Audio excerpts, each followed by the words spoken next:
Hola, hola, espero se encuentren muy bien. Hoy vamos a hablar de un muy famoso neofreudiano. Vamos a hablar de Erik Erikson.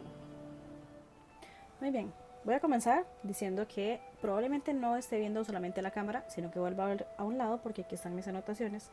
Y siendo muy sincera, no logré aprenderme todo lo que quería decir. Y en segundo lugar, le tengo pánico a la cámara, así que lo vamos a intentar. Comencemos con la biografía de Don Erik Erikson.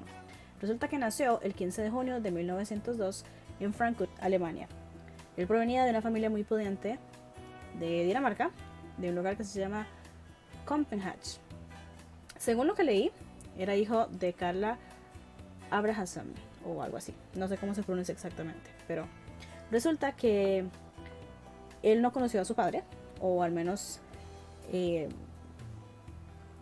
mm, digamos que no se hizo responsable de él, o quizás fue un amorío, no lo sé, estoy especulando.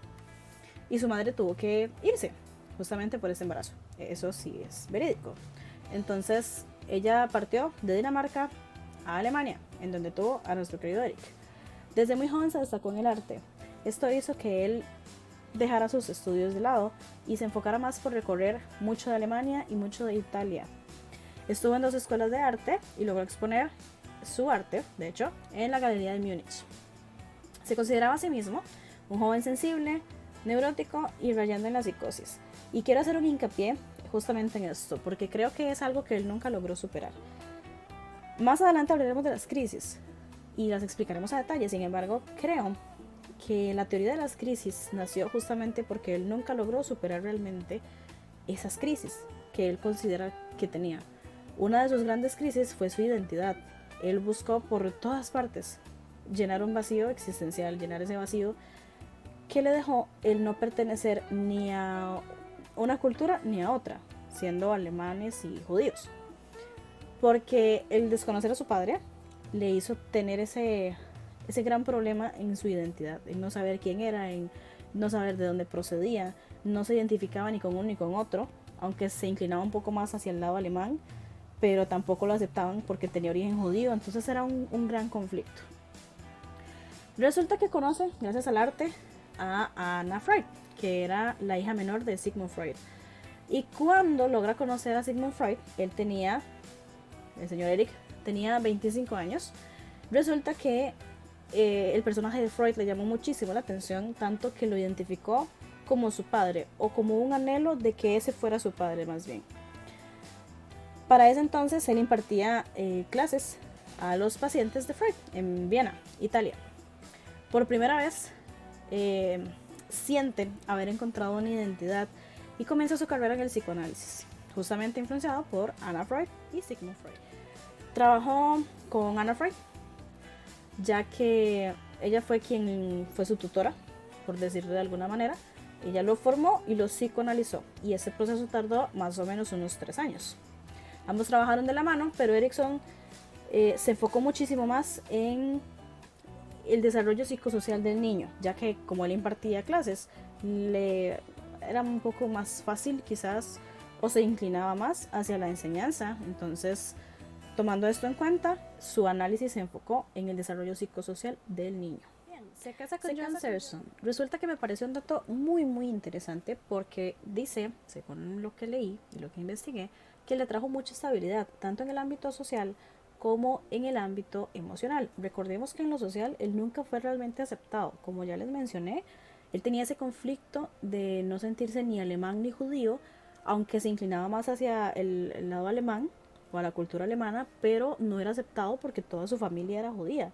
Entonces ella, bueno, al casarse con ella, le trajo esa estabilidad emocional que tanto estaba buscando y esa estabilidad social que tanto estaba añorando. Aunque sí creo que resolviera esa pequeña crisis o esa gran crisis que él tenía, no considero que fuera suficiente, y después les hablaré del por qué. Debido a las amenazas nazis, ya que no lo consideraban a él un alemán, sino que un judío, él tuvo que huir del país. Primero fue a Dinamarca, donde pertenecía a su familia, y después se mudó a Estados Unidos. Muy bien. Una vez en Estados Unidos, se interesa por la influencia de la cultura y la sociedad en el desarrollo del niño. No se enfocó en sus estudios culturales en niños solamente, sino que también buscó gente con problemas psicológicos, también que no los tuvieran, incluso delincuentes. pero sí muchos de sus estudios se basaron en niños y en adolescentes. Incluso realizó sus estudios con niños de grupos indígenas estadounidenses. Esto le permitió relacionar el crecimiento de la personalidad con los valores sociales y familiares. Gracias a sus muchos estudios con respecto a la cultura, fue considerado como uno de los representantes de la tendencia culturista del psicoanálisis. Uno de sus conceptos más importantes, que fue el concepto de la identidad, logró desarrollarlo gracias a realizar estudios con excombatientes de la Segunda Guerra Mundial. Interesantemente, dedicó estudios al pensamiento reformista de Martín Lutero, que llamó El joven Lutero en 1958, y a las ideas sobre la no violencia de Gandhi, que llamó Gandhi y los orígenes de la no violencia en 1969. Se jubiló a los 70 años, sin embargo, publicó un libro en su vejez, a los 84 años, que justamente hablaba de vejez. Simplemente. Murió a sus 91 años el 12 de mayo de 1994 en Massachusetts, Estados Unidos.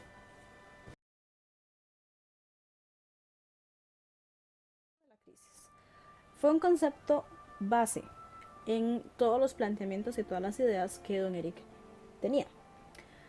Dice que nosotros en nuestro ciclo vital, desde que nacemos hasta que morimos, tenemos crisis. Hay algunas que son generalizadas, otras inesperadas, otras normativas. Como él fue educador, como ya lo mencionamos, se enfocó mucho en los niños y los adolescentes, pero que las crisis se dan a lo largo de toda nuestra vida, no solamente en nuestra infancia y en nuestra adolescencia. Para el señor Eric, una crisis era una circunstancia concreta, una situación transitoria de estrés, que se podría denominar de distintas formas. Y las vamos a explicar. Una crisis generalizada es aquella que afecta a un grupo familiar, a un grupo grande de personas, no solamente a un individuo. Una inesperada son aquellas que nosotros no podemos prever, como por ejemplo una catástrofe o la muerte de algún ser querido. Después tenemos las crisis normativas, que son aquellas relacionadas a la emergencia de funciones y se consideran que también son personales. Así como existen las generalizadas que abarcan un grupo grande de personas, existen las personalizadas que se enfocan en solamente un individuo. También están las transiciones, que no sé si en sí quepan como una crisis, pero igual las vamos a mencionar. Las transiciones o cambios vitales importantes tienen como característica principal que son conscientemente autogenerados. Yo me imagino que es aquello que nosotros mismos queremos salir de nuestra zona de confort, quizás por llamarlo de alguna forma, y nos provoca una crisis. Por supuesto, no es nada fácil salir de nuestra zona de confort, pero es un momento de transición necesario. Ahora, ¿por qué los niños y los adolescentes eran tan importantes para él? Bueno, resulta que él pensaba que en el desarrollo del niño era fundamental desarrollar una confianza básica en los primeros años de vida. Él consideró que ese fundamento era base y primordial para todo desarrollo social posterior. Entonces, le dio gran importancia al estadio sensorio-motor que fue postulado por Freud. La adolescencia era la formación de la identidad. Ese es el foco de atención de todo adolescente. Eso es lo primordial. Entonces, es aquí donde Don Erickson menciona que aunque a lo largo de la vida tenemos esa pregunta de quién soy, etcétera, etcétera, en la adolescencia es donde se da un periodo de confusión y angustia. Y si es mal direccionado, definitivamente pueden haber grandes problemas a futuro. Lo interesante de los adolescentes es que no experimentan esa identidad en un solo lugar, sino que la pueden encontrar en su familia, la pueden encontrar en su escuela, la pueden encontrar con sus compañeros, en clubes. Entonces es muy maleable.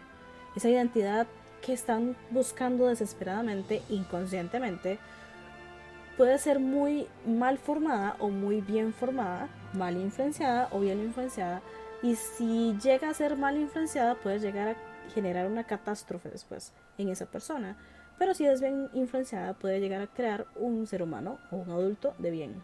Él decía justamente que ese hallazgo de la identidad creaba una adultez feliz y productiva. Ahora hablemos de las etapas del desarrollo psicomotor. La primera es la confianza básica versus la desconfianza básica. Esta se da de los 0 a los 2 años.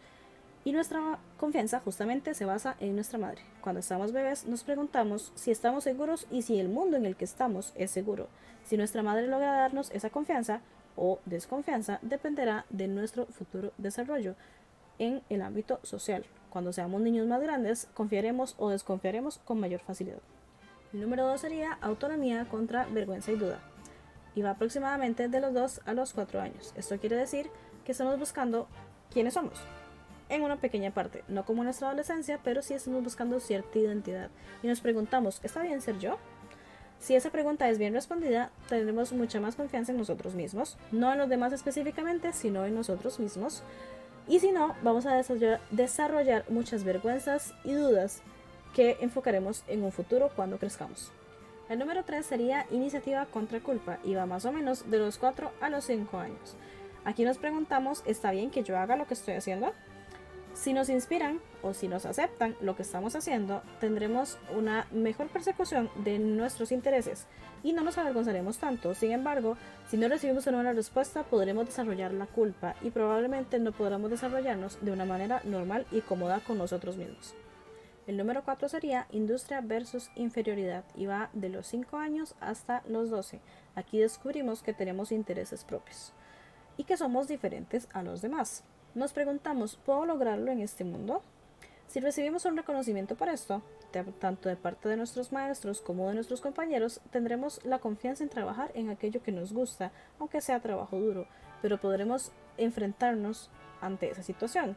Sin embargo, si no recibimos demasiados comentarios positivos, y al contrario serían negativos, tendemos a sentirnos inferiores y perder la motivación. El número 5 sería identidad frente a la confusión de roles, que va de los 13 a los 19 años. Aquí empezamos a buscar nuestra identidad justamente. Y nos habla de que encontramos roles, que tenemos distintos roles. Podemos ser amigos, podemos ser estudiantes, podemos ser niños, ciudadanos. Y necesitamos experimentar, de cierta forma, encontrar en qué encajamos. Todo, por supuesto, con su sana medida, pero sí entender que necesitamos salir y explorar un poco para encontrar esa identidad. Por ejemplo, si me gusta qué tipo de música, si me gusta qué tipo de comida, si me gusta qué tipo de amistades. Si logramos hacerlo, encontramos nuestra identidad de manera sana, de manera normal y natural. Pero si nos perdemos, entramos en una confusión de roles y es aquí donde nos sentimos perdidos.